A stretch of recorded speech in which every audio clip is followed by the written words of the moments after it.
Hey, good morning, Kentuckiana. Eric King here alongside Hayley Minogue. Yes, we are off to a great start here. Can I say that you look absolutely beautiful? You may. And you're pink for the Oaks Day. It's such a tradition to honor breast cancer and ovarian cancer survivors by wearing pink, because it's a day that's all about the ladies. And may I return the compliment and say you look fantastic as always. You may, of course, you may. Now, we have a lot of stuff to get to here today, but first and foremost, we want to make sure that your attire is appropriate, or if you're trying to make a game time decision, Colleen Peterson is going to help you make that happen. Colleen, today's weather really looking a lot better than what we were anticipating.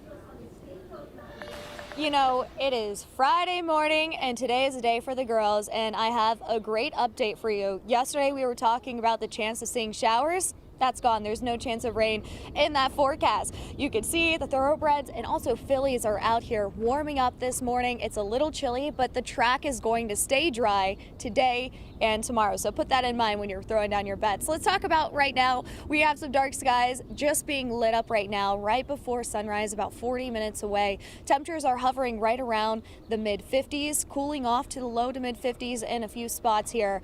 So we will be warming up once we hit 8, 9 o'clock this morning. And later today, for the setup for your Oaks, we have temperatures breaking into the mid to upper 70s, and we're starting out with some clouds, but once we head towards the afternoon, we'll actually have an opportunity to break into the 80s potentially if we happen to see a lot of sunshine.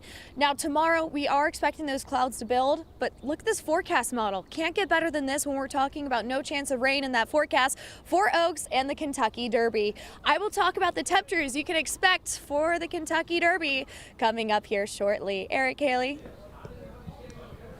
All right, Colleen, thank you so very much. Obviously, it is Oaks Day today. We want to give reverence to that and celebrate that, but we got to talk about the Kentucky Derby because yesterday was just chaotic when it came to the lineup of the horses that are going to be in the Run for the Roses. We had 3 horses that were scratched from the race, and there's a trainer that is now suspended indefinitely. Right, Churchill Downs suspended trainer Safi Joseph Jr.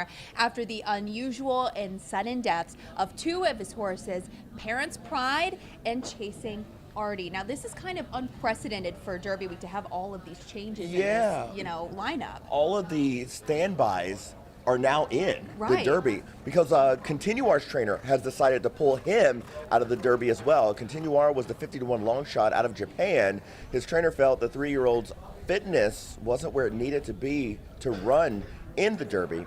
So the second betting favorite behind Forte, Practical Move, was also scratched after he developed a fever after training yesterday morning. So these change-ups are just what Louisville native Dale Romans needed to get his horse, Cyclone Mischief, into the field.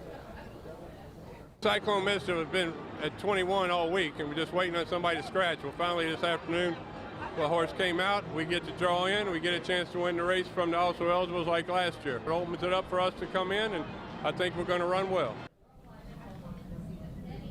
So new contender Cyclone Mischief finished 3rd in his last 2 starts, the Florida Derby and Fountain of Youth. This will be Roman's 12th Derby starter. Now, the Kentucky Horse Racing Commission scratched trainer Safi Joseph Jr.'s remaining horse, Lord Miles, after that suspension. Right, so Churchill Downs did go ahead and release a very pointed statement about the trainer saying, quote, "Given the unexplained sudden deaths, we have reasonable concerns about the condition of his horses and decided to suspend him indefinitely until details are analyzed and understood." Connor Steffen and photojournalist Ian Hardwick took to the track to get some crowd reaction. As thousands headed for the exit on a record-breaking Derby.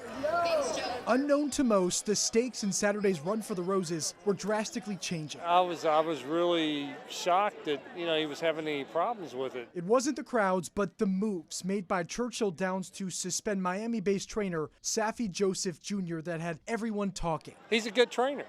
I mean, he's very successful. CDI's decision follows the highly unusual, sudden deaths of 2 of Joseph Jr.'s horses this week. Parents' Pride, his 4-year-old filly, collapsed following an opening day race on Saturday. Then Tuesday, his 5-year-old gelding, Chasing Artie, died in a similar fashion. There's a concern. There are a lot of things that could be going on.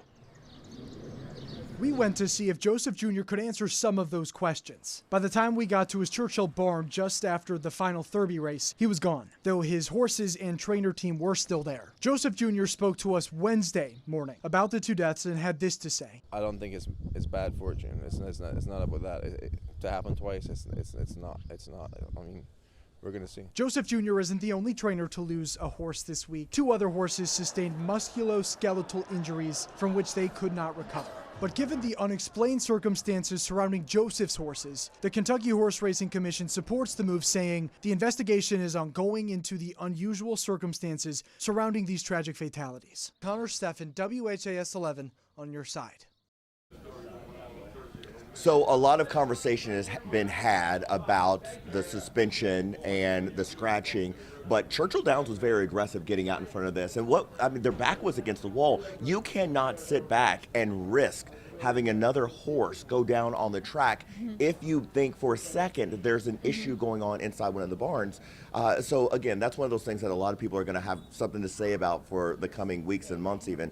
But Churchill Downs was quite aggressive getting out there in front of this. Absolutely. And because of that, there's been a lot of shakeups here at the track, especially since those pill pulls already happened. Everyone already had their gate. They had their starting position. So we're going to show you how these disqualifications and how the pulls, how that affects where the horse is. Right. Yeah. It is a ripple effect. So let's focus on the 11, right? So Disarm with the scratch of Practical Move is going to move down to gate 10. He's still going to rock number 11. He's just sliding down one gate. So all of the horses to the outside are going to follow suit. Scratched Lord Miles was in post 19, and Continuar was coming out of the far outside. So Cyclone Mischief is now going to exit out of gate 18. His jockey is still undecided right now. Mandarin Hero, which was another horse from Japan who finished second in the Santa Anita Derby, is next. Then King Russell is the last in the field, trained by Ron Moquette at 50-1. This ain't RuPaul's Best Friends race. This is a horse race. This is serious. We got to get this track lined up. We got to get some things working out here. So that's the lineup for you. A lot to pay attention to if you're a betting person. We're trying to give you the information in real time as best we have it. One thing that we do know about is attendance. We were talking yesterday when we were here saying, I wonder if today's going to break a record for Derby. And the answer, my friends, is yes, absolutely. Record-breaking attendance for Derby at the track on this year, almost 55,000 people. That's up nearly 15% over last year. Some of the fans that were out there told us that weather was really a gift, and that's the locals, right? We make a game time decision on whether or not we're going to come to the track, and it is weather fueled. And with Oaks Day now looking to be rain-free, we can expect an even bigger turnout. Last year, we'll tell you that just over 100,000 people attended a rainy Kentucky Oaks. Of course, and don't forget today at 3 o'clock, WHAS 11 is going to be live from the Kentucky Derby Museum ahead of the Kentucky Oaks. Shay, Ben, Alden, and Kent are going to be taking a closer look at the history and the future of Churchill Downs and sharing the stories of this year's Derby contenders. You are not going to want to miss this. It's one of my favorite shows of the year to watch. I love seeing all those shots with all the people from the Kentucky Derby Museum. It's so much fun. It's been one of my favorite shows to participate in. Of course, only second to this one. I can't wait to see what Shay McAllister's going to have on. I have seen what Shay McAllister is going to have on. Yeah. Oh my goodness. But conversely, this is going to sound shady, and I don't mean for it to. I can't wait to see what Alden does. I want to see if Alden does something extra, or if he'll just show up with his regular black suit and be like, hey, let's do the weather. The guy cracks me up. I love it. The fashions are so much fun to watch and so much fun to participate in. Another one of my favorite traditions. Cocktails. Don't take this the wrong way. It's got to be the cocktail, right? We're going to talk a lot more about the Finlandia Lily coming up here on Good Morning Kentuckiana. We're even going to teach you how to make one at home, so your friends are going to become best friends, because we all know whoever's making the Finlandia Lilies is the person you want to spend the day with. Look, Hayley, it's a horse. A horse, of course.